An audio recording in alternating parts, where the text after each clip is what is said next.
dalam kitab ini disebutkan lebih dari 150 ulama aswaja yang mensahkan nasab Ba'alwi sebagai suriah Nabi. Dan dalam kitab ini saudara disertakan lebih dari 100 referensi kitab nasab. Di kitab ini ditaruh tentang masalah DNA secara ilmiah saudara. Jadi ini kitab sudah menjawab semua pertanyaan geng begal nasab. Ada yang bilang tes DNA nggak bisa jadi bukti syar'i untuk mengisbat nasab. Saya jawab, kalau ada bukti tes DNA saja you tetap nggak percaya, apalagi tanpa bukti. Logikanya tuh aneh-aneh. Basul Masail NU di Solo memutuskan hasil tes DNA memang tidak bisa untuk membuktikan, mengisbatkan nasab seseorang, tapi bisa untuk membatalkan nasab. Menguji setiap tingkatan nasab ini dengan sumber-sumber sebisa mungkin sampai tingkatan akhir yang bisa dilakukan. Nah, ini dijadikan alasan dalil harus ada kitab sezaman. Padahal di sini sedang satu yuwathik itu artinya bukan menguji. Yuwathik itu artinya menguatkan dengan dokumen, dengan data, dan itu pun di sini bukan syarat mutlak. Kan sebisanya, kalau bisa ya bagus, kalau nggak bisa terus nggak semerta-merta nasab itu dianggap batal. Kalau ada kitab sezaman ya bagus, luar biasa, tapi kalau enggak ya nggak semerta-merta kitab itu dianggap, nasab itu dianggap batal. Lalu begitu mudahnya aneh keturunan Rasulullah. Sing 700 tahun angel mas, apa mana sing 1400 tahun, kecuali mau dibuktikan. Lalu ada kakak yang berbeda. Kakak terbit tahun 400 Hijriah, Ahmad bin Isa tercatat anaknya 3. Kakak terbit tahun 900, tercatat Ahmad bin Isa anaknya 4. Kalau ada 2 kakak beda, kakak lawas dan kakak baru, yang asli yang mana? Yang lawas lah. Kok aneh sampai Di kopi sama Imad dimasukkan dalam catatan yang disebut tesis tadi saudara. Kita sudah buktikan, kita bongkar semua saudara, semua serangan Wahabi ke habaib itu yang dijadikan dasar oleh Imad untuk menyerang habaib. Ini namanya bukan tesis, ini sampah. Nabi alim pinter, dia logikanya konyol. Nabi sabar jembar dodone, dek ngamuan takbir prak, terus ngaku keturunan Nabi. Dites tak boron, dilacak nasabnya urut satu persatu bergenerasi tak boron. Kenapa nasabah itu keterangannya diterima walaupun nggak sezaman? Karena memang setelah melalui proses validasi yang begitu kuat, kemudian ada ancaman dari Nabi, bohong atas nama Nabi, neraka, menisbatkan kebukan bapaknya neraka. Bahkan Ibnu Hajar juga memberikan postulat bagaimana seorang itu ulama harus punya ghirah, jangan sampai ada orang yang intisab ke Rasulullah Shallallahu Alaihi Wasallam ya bighairi yang padahal dia nggak nyambung nasabnya, tapi dia pura-pura nyambung. Itu jadi ghirahnya para ulama betul dalam menjaga kemudian nasab Rasulullah SAW. Sehingga seorang nasabah itu keterangannya walaupun nggak sezaman, sudah barang tentu dia wajib untuk mengambil data dari yang sebelumnya, sehingga apa yang dia cantumkan itu harus sudah terverifikasi menurut standar ilmu nasab dan ilmu syariat. Andai dari kajian di Kiai Iman lalu terbukti fulan yang selama ini kita yakini zuriat Rasul ternyata terbukti bukan, maka hukum kita ngaji kitab karangan dia seperti kita ngaji Fathul Qorib tanpa harus meyakini pengarang Fathul Qorib keturunannya Kanjeng Nabi gitu loh. Dan keturunan Nabi saudara, para habaib sebagai zuriat Nabi, mereka juga punya kedudukan mulia dan wajib untuk dicintai. Panjenengan yang selama ini nggak dianggap keturunan Nabi, tak usah khawatir bun. Siapa tahu penelitian Kiai Imad dan kawan-kawan sampean terbukti keturunan Nabi, maka kami nggak ragu hormat neng sampean. nggak ragu mahabbah neng sampean. Ojo kesusu musuhi Kiai Imad. Penelitian ini untuk kamu juga gitu loh. Timbang diragukan terus, timbang maskok fih terus, timbang mukhtalaf fih terus, timbang iltibas terus, ndang dijelas nih mas. Orang tua kita Haji Roma Irama selalu mengatakan batal berdasarkan ilmu nasab, berdasarkan penelitiannya Haji Imaduddin. Ya, sekarang ilmu nasab yang mana kaidah yang dia pakai? Itu pertanyaan saya. Kalau dia mengklaim batal menurut saya, ya terserah, siapapun bisa berpendapat kalau menurut saya. Nah, tapi ini sangat menurut ilmu nasab. Menurut kamu, apakah kamu ilmu nasab yang harus diikuti? Kan itu. Sayangnya dia nggak gentle. Sayangnya dia nggak gentle. Akhirnya mencari pembenaran dari berbagai kitab teori nasab.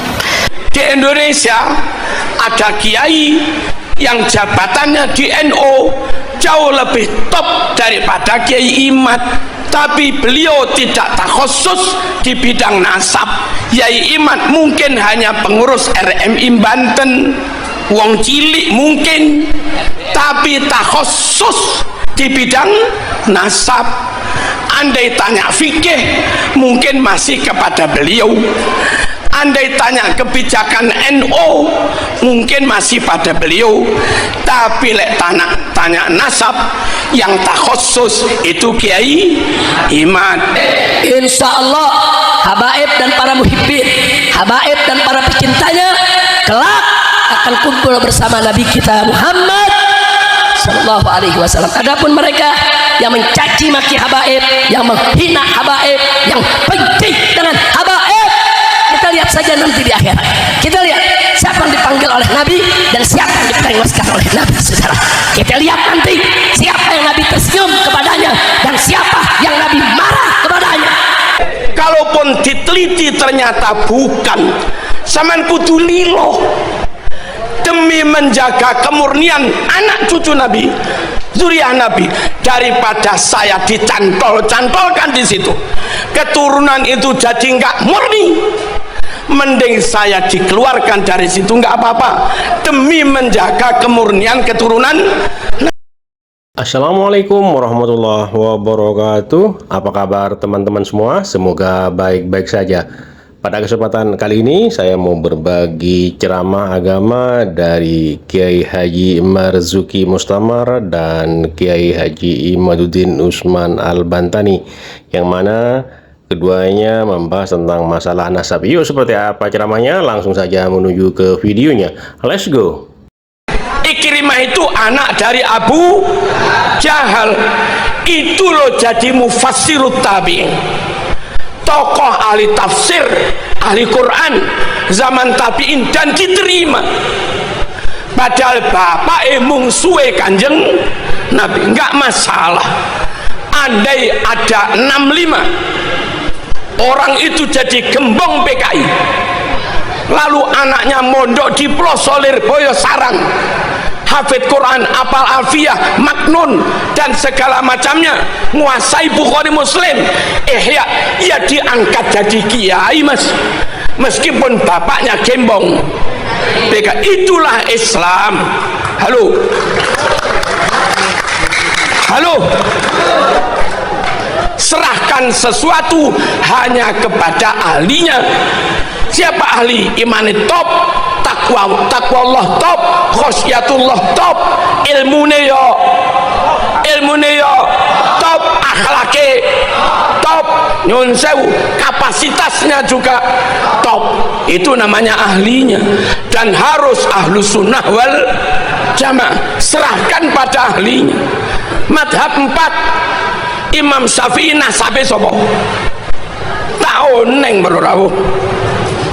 Imam Hanafi nasabe sinten? Woi, nasabe sapa?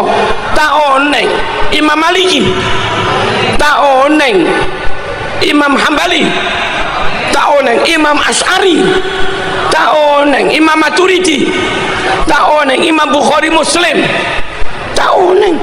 Imam Junaid Al-Baghdadi tak oneng kabeh. Imam Ghazali. Kita kepada beliau-beliau belas nggak ngerti nasabnya. Woi, nggak ngerti nasabnya, dan nggak tahu juga sahkah Islam kita. Manut orang yang kita nggak tahu nasabnya itu loh, sah apa enggak? Lah ini harus cari nasab ini, enggak juga kan? Lo ngoten rawuh wong Pasuruan harus bengal nih kak.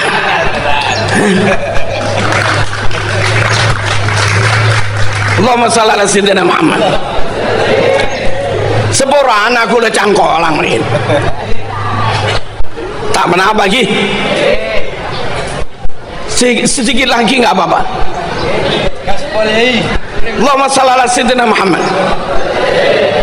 Yang alumni sarang dapat ilmu sak pirang-pirang dari masyayikh sarang. Nasabnya siapa sarang? Tak oneng. Yang alumni pelosok dapat ilmu sak pirang-pirang dari pelosok. Sera nasabah. Tak oneng. Yang kita ya. Yang alumni Lirboyo sah apa enggak ilmunya? Sah apa enggak? Sah. Siapa nasabnya? Tak oneng. Lo kok sekarang ada kalau nggak ngakui nasab ini ilmu batal itu terus kayak apa?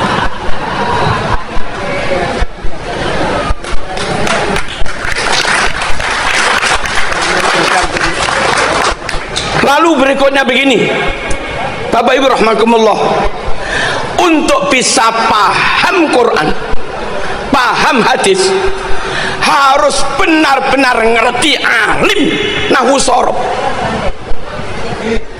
harus alim mantek, harus alim ma'ani bayan badi, harus alim usul fikih, ulumul Quran, gharaibul alfaz, harus alim asbabun nuzul, harus alim mustalahul hadis. Halo, plus ngerti sejarah, juga ngerti filologi, untuk benar-benar bisa memahami Quran Sunnah dengan benar. Siapa itu? Ya siapapun yang mondok lama dan sungguh-sungguh menguasai itu semua, silahkan dia jadi kiai dan memahami Quran, meskipun dari kaum irung pesek.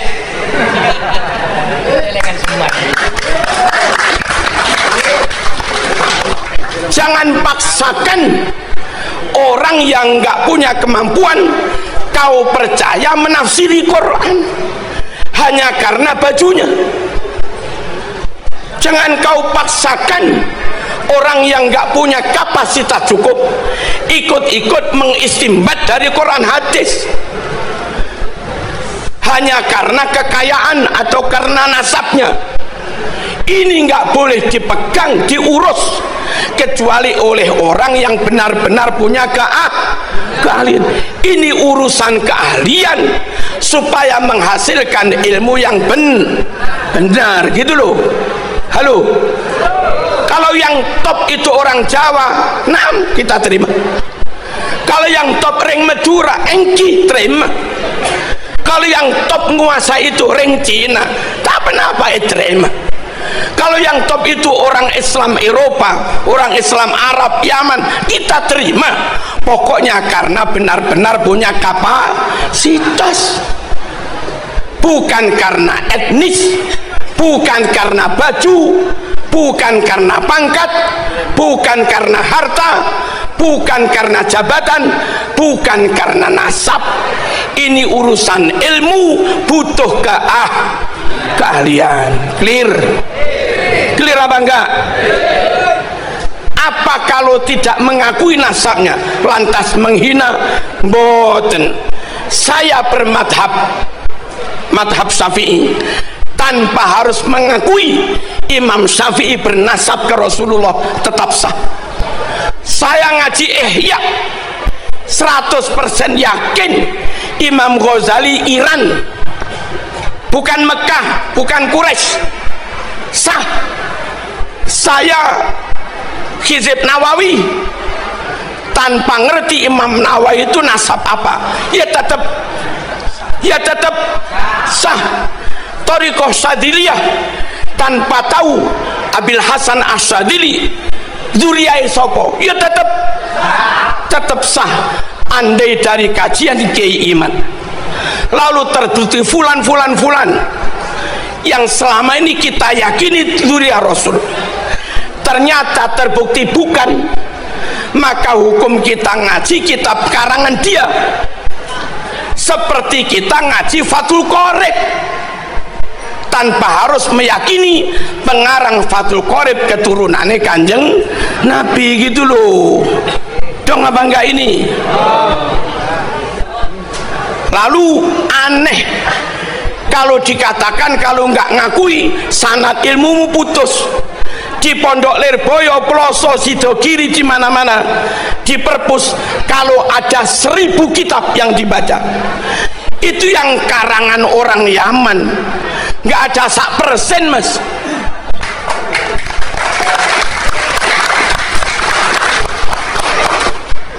Ummahatul Kutub fit Tafsir, mulai dari yang kecil Jalalain, Jamal, Sawi, Lauk Ngaleh, Al-Munir, Maroh Labid, agak gede lagi Tabari, Qurtubi, Tafsirul Kabir, Lirrazi, dan yang lain-lain. Itu semua non Yaman. Non Yaman. Kutubul Hadis, Bukhari, Muslim, Imam Ahmad, Turmudi, Abu Dawud, Ibnu Majah, Hakim, Ibnu Hibban, Ibnu Majah, Ibnu Abi Dunya, Ad-Dailami. Itu orang mana itu? Bukan Yaman, non Yaman. Non Balawi. Nahwu, Jurumiyah, Tuhfah, Imriti, Mutamimah, Kawakibuturiyah, Alfiyah, Ausatul Masalik, Mughni. Terus apa lagi? Ibnu Hisam, Jami'ud Durus, Alkitab karangan Imam Sibawayh, ditambah Al-Khalil Al-Farahidi, semuanya non Ibnu Malik As-Spanyoli, Al-Andalusi, berarti tafsir Qurtubi, Cordoba, As-Spanyoli mas. Ngaji teko ulama Spanyol ini sah mas.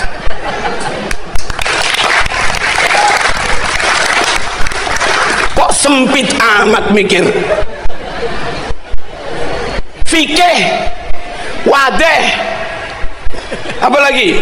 Mabadik fikhiyah, takrib, safina, sulam, kasyifah, Fathul Qorib, Bajuri, Tanwirul Qulub, Qalyubi, Bughiyah, Nihatul Muhtaj, Wahab, Mu'in, Nihatul Zain, dan segala macamnya. Wong ndi kuwi sing ngarang? Halo. Halo. Yaman digoyai. Tasawuf adalah 1-2 Yaman, nggak ada 1% dari ribuan kitab. Masuk akalkah gara-gara nggak ngakuin nasabnya yang 1% ini, lalu yang 99% jadi batal semua? Abu Darem aja.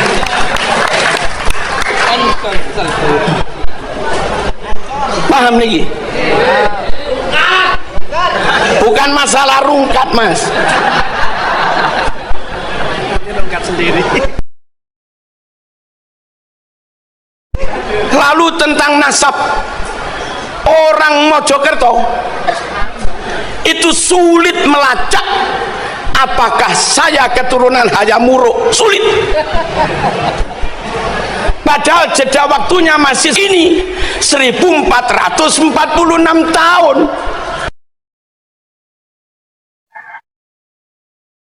Lalu begitu mudahnya aneh keturunan Rasulullah. Sing 700 tahun angel mas. Apa mana sing 1400 tahun, kecuali mau dibuktikan. Itulah. Dibuktikan secara genetik oke. Lalu ada kakak yang berbeda. Kakak terbit tahun 400 Hijriah. Halo, Ahmad bin Isa tercatat anaknya 3. Kakak terbit tahun 900 tercatat Ahmad bin Isa anaknya 4. Kalau ada 2 kakak beda, kakak lawas dan kakak baru, yang asli yang mana? Yang lawas lah. Kok aneh sampean?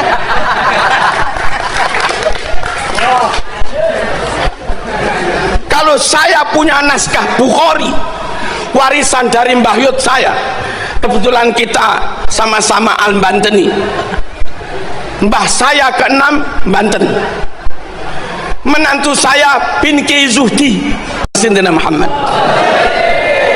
2 kakak beda, yang asli yang lawas, punya naskah Bukhari Muslim, naskah dari Mbah Yud saya, hadis itu nggak ada. Lalu ada terbit naskah Bukhari baru, tahu-tahu ada tambahan hadis itu.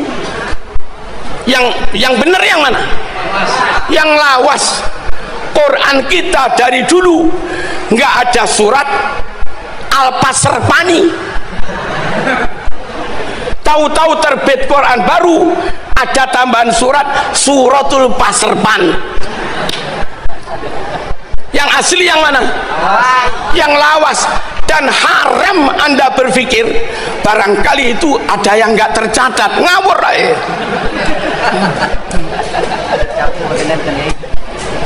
Kenapa? Lihat sekarang itu mungkin nggak tercatat, ada kemungkinan apa? Ada yang bilang tes DNA nggak bisa jadi bukti syar'i untuk mengisbat nasab. Saya jawab, kalau ada bukti tes DNA saja you tetap nggak percaya, apalagi tanpa bukti.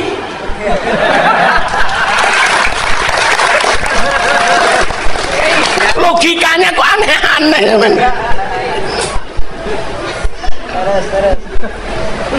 Basul Masail NU di Solo memutuskan hasil tes DNA memang tidak bisa untuk membuktikan, mengisbatkan nasab seseorang, tapi bisa untuk membatalkan nasab.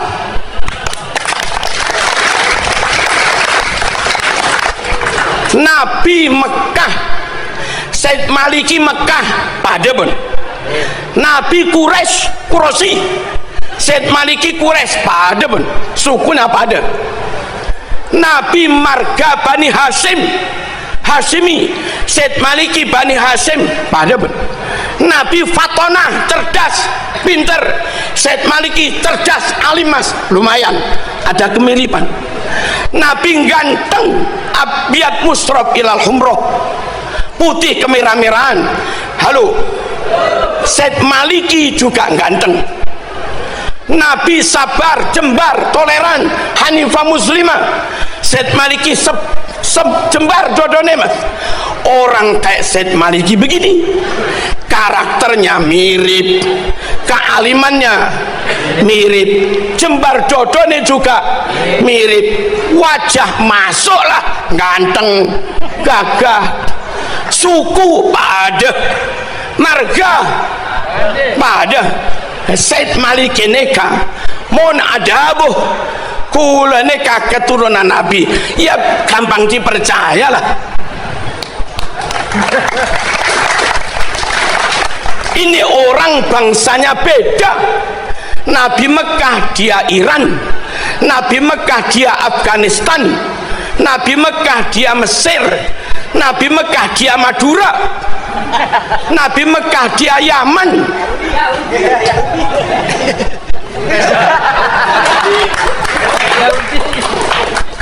Bangsanya beda, sukunya beda.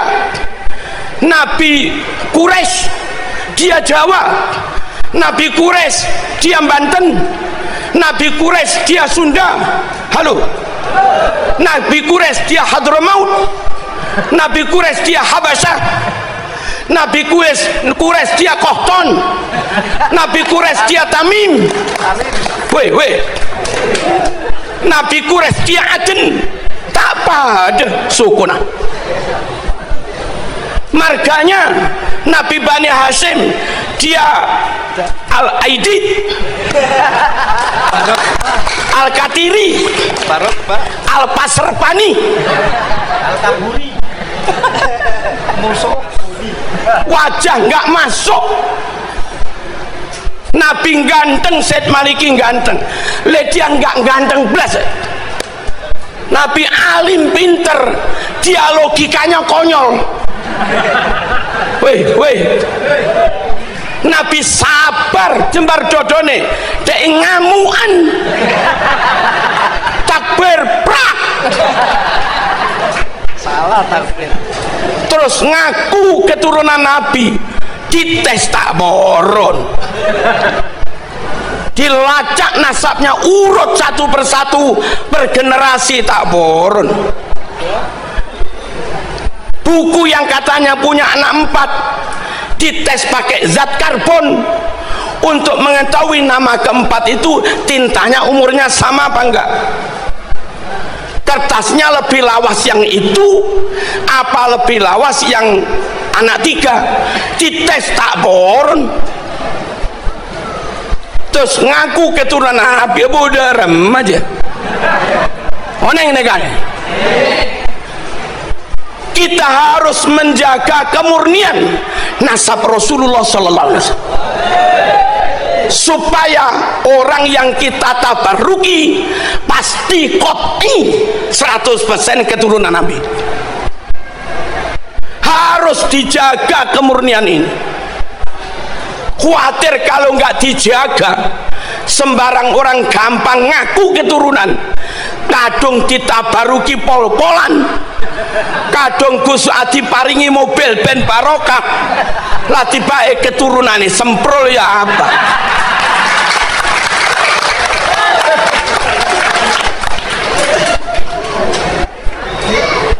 Ngerti betul nih? Verifikasi itu penting, validasi penting, pelacakan penting, baik pelacakan genealogi ataupun pelacakan naskah penting. Untuk apa? Untuk memastikan fulan qat'i keturunan Nabi. Kita sowan nggak rugi, salaman nggak rugi, sedekah nggak rugi, barokah. Dan memang Nabi meninggalkan untuk umat ini nun sewu 3 jimat. Jimat pertama Quran, jimat kedua sunnah, jimat ketiga keluarga anak cucunya Kanjeng Nabi. Supaya sunnah benar-benar sunnah, bukan maudhu, bukan palsu, maka ulama men-tracking hadis. Dan akhirnya karena hadis kena jarah wa ta'dil, ribuan hadis rungkat. Rungkat itu apa?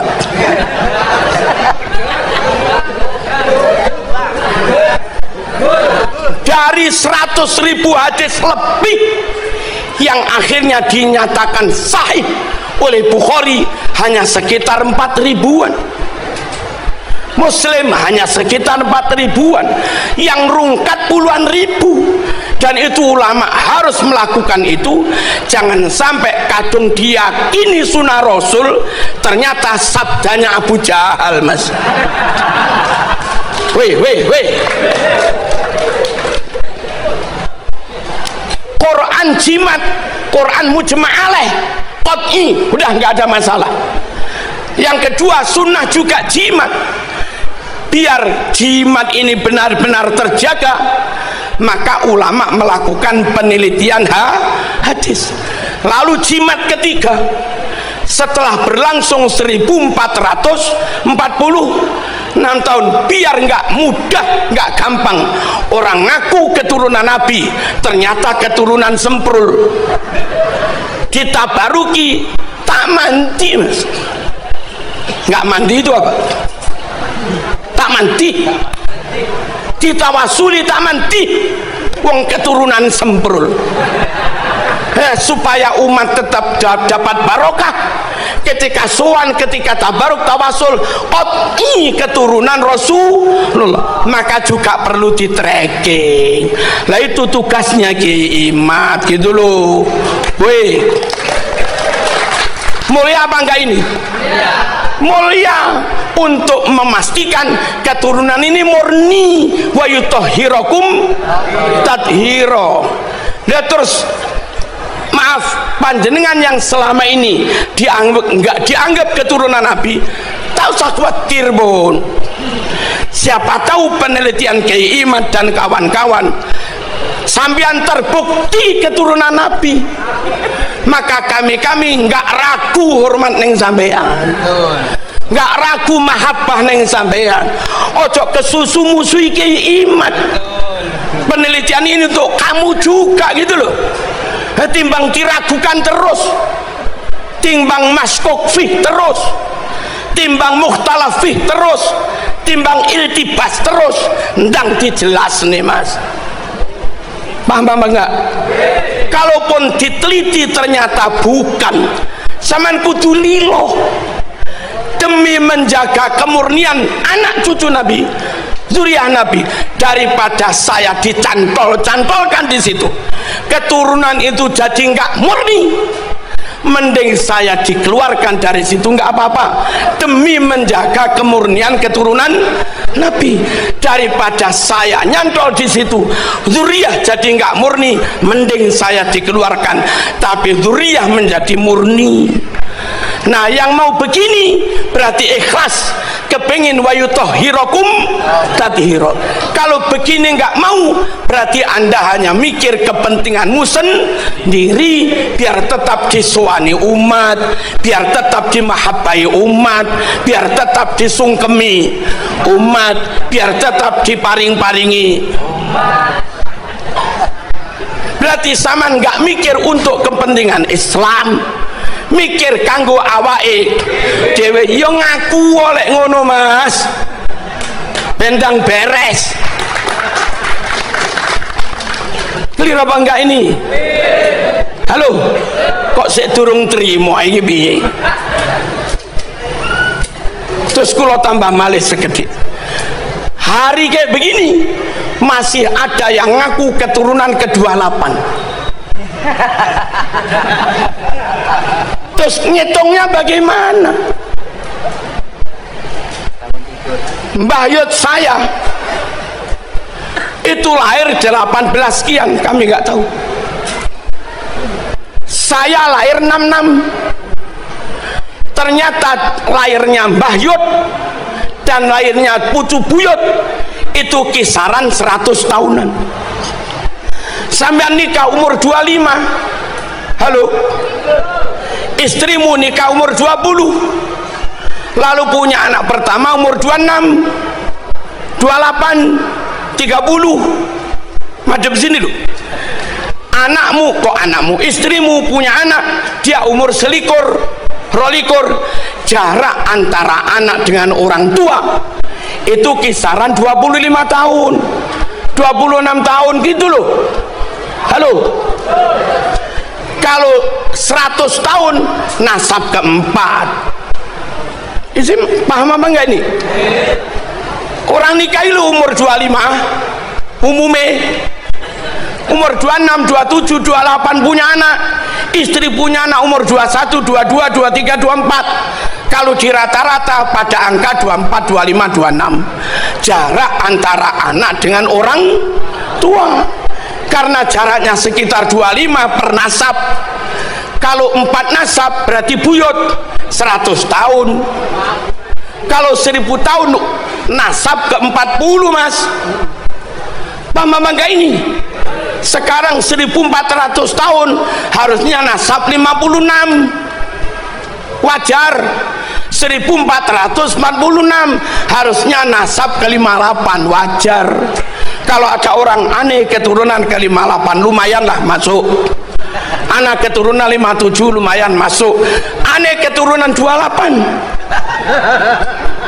Kalau di rata-rata 1446 Hijriah dibagi 28, rata-rata 51 tahun lebih. Masuk akalkah ibumu melahirkan umur 51? Mbah putrimu melahirkan umur 51, padahal Fatimah umur sebelum 20 sudah punya anak. Ini hitungan nasab yang dibuat-buat, Mas. Cek bercaja, Mas. Belum lagi sekian makam dipalsu, klaim sejarah NU dipalsu, woi, klaim pahlawan dipalsu. Pemalsuan itu kadzib, bohong. Perawi hadis rungono, perawi hadis ketahuan sekali bohong, hadisnya palsu. Kalau mereka bukan sekali bohong tapi berkali-kali bohong, maka dawuhnya haram dipercaya. Terima kasih buat teman-teman semua sudah menonton video ini dari awal sampai akhir, yang mana Kiai Haji Mustamar tidak gentar membahas tentang masalah nasab. Jadi Habib Rizik dan Habib Hanif ini kayaknya kebingungan. Kiai Haji Marzuki Mustamar dan Kiai Imad guncang pernasaban ya teman-teman. Jadi ceramah-ceramah yang dibawakan oleh Habib Rizik dan Habib Hanif tentang masalah nasab dibantah atau dikuliti oleh Kiai Haji Marzuki Mustamar. Terima kasih buat semuanya. Semoga video ini bermanfaat dan sampai jumpa di video selanjutnya. Wassalamualaikum warahmatullahi wabarakatuh.